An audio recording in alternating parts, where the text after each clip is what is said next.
तो जहाँ कहीं भी सत्संग होता है, राम की कथा होती है, वहाँ किसी न किसी रूप में हनुमान जी जरूर रहा करते हैं और सब तीर्थ लोग भी किसी न किसी रूप में आपको वहाँ बने रहते हैं। तो यहाँ और आपको पहले कहे हैं कि भगवान भोले दानी देखिए राम कथा के स्थान का बहुत कितना महत्व दिए हैं। तो यहाँ आप जैसे कि सत्संग, तो पहले दो हाथ सुनिएगा। स्नान क्यों किया जाता है? स्नान क्यों किया जाता है? भजन क्यों गाया जाता है? और कथा क्यों सुनी जाती है? अब इसके ऊपर में आइए, दो हाथ से मैं आपको बता रहा हूं। तन की शुद्धि के लिए जैसे है स्नान, मन की शुद्धि के लिए वैसे ही हरिनाम। तन माने शरीर होता है, तन माने देह होता है, तन माने बदन, तन माने मुंह नहीं होता है, बदन माने मुंह होता है। तन की शुद्धि के लिए जैसे है स्नान और मन की शुद्धि के लिए वैसे ही हरि नाम। हम लोग रोजाना स्नान करते हैं, क्यों? शरीर को शुद्ध करने के लिए। स्नान करने से हमारा शरीर शुद्ध हो जाता है, ये बात सही है। अगर हम आप गंदगी में नहीं भी जाते हैं, अब सुनिएगा, मान लिया जाए कि हम तो गंगा में गए ही नहीं, तो हमारा शरीर कैसे गंदा हो गया? आप अगर गंदगी में नहीं भी जाते हैं फिर भी आपका शरीर रोजाना गंदा हो जाता है। भाई कैसे होता है?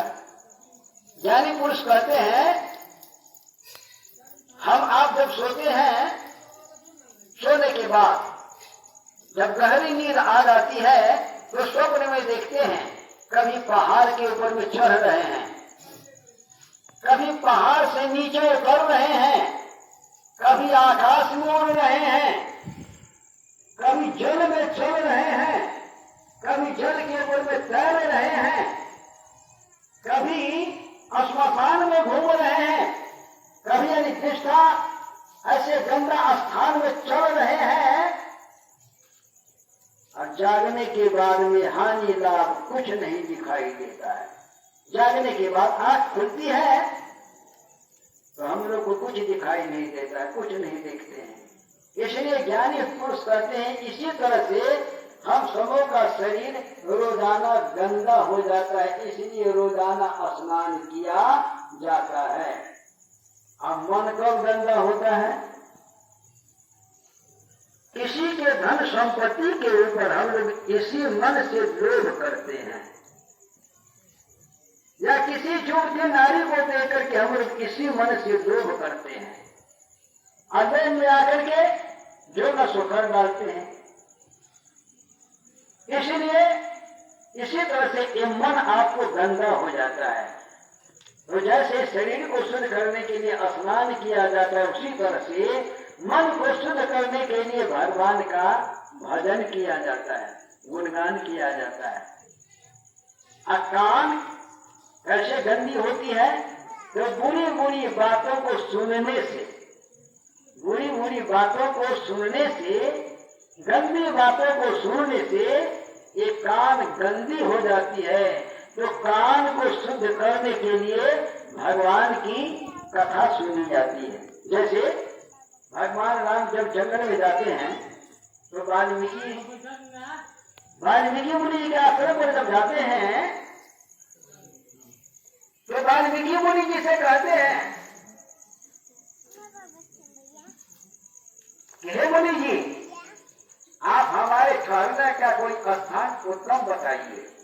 तो वाल्मीकि जी हंसने लगते हैं और कहते हैं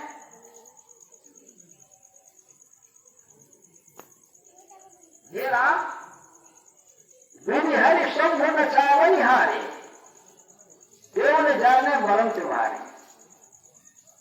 ब्रह्मा विष्णु शंकर को भी तुम नचाने वाले हो, वो भी तुम्हारे मर्म को नहीं जानते। अब तुम हमसे पूछते हो कि आप हमारे ठहरने का कोई उत्तम स्थान बताइए। ऐसा कौन सा स्थान है कि जहां तू नहीं है? अरे राम का माने क्या हुआ? जो सब में रमने वाला है, जो सब में रमने वाला है, जो सब में सदा हुआ है,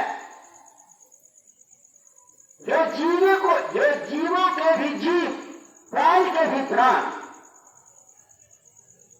राम उसी को कहा गया है। तो हे राम, ऐसा कौन सा स्थान है कि जहां तू नहीं है?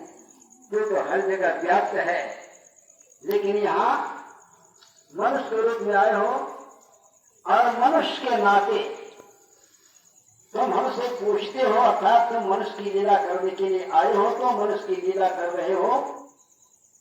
और इन मनुष्यों को तुम इसी तरह से एक ज्ञान देते हो कि बड़ों का सम्मान इसी तरह से किया जाता है। अगर हम जानते भी हैं, फिर भी हमसे जो बड़े हैं उससे हमको मत ले लेना जरूरी है। मनुष्य उसी को कहा गया है।